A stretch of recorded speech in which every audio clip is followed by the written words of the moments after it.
అమెరికాలో స్థిరపడాలనే భారతీయులకు ఆ దేశం బిగ్ షాక్ ఇచ్చింది.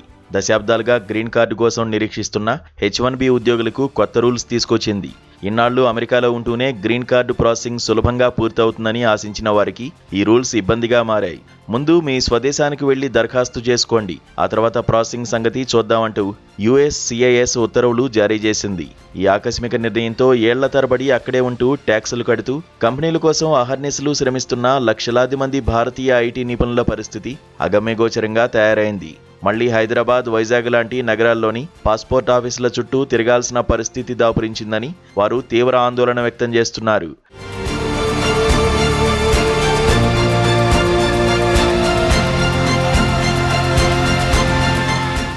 అయితే ఈ కొత్త నిబంధనల్లో USCIS ప్రత్యేక మినహాయింపు కూడా కల్పించింది.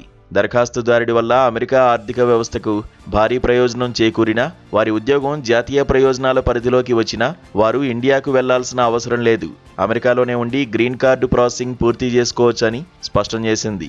దీంతో సాఫ్ట్వేర్ ఉద్యోగుల పరిస్థితి రెంటికి చెడిన రేవడిలా మారింది. తమ ప్రాజెక్టులు, కోడింగ్ వల్ల అమెరికా ఎకానమీకి ఎంత భారీ లబ్ధి చేకూరుతుందో నిరూపించుకునేందుకు IT ఉద్యోగులు మేనేజర్ల చుట్టూ ప్రదక్షిణలు చేస్తున్నారు.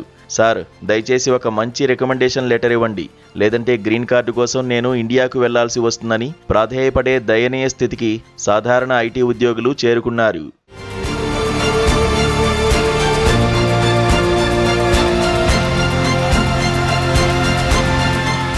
ఇక్కడ అసలు చిక్కేంటంటే ఈ నేషనల్ ఇంట్రెస్ట్ అనే పదానికి ఖచ్చితమైన క్లారిటీ లేకపోవడం.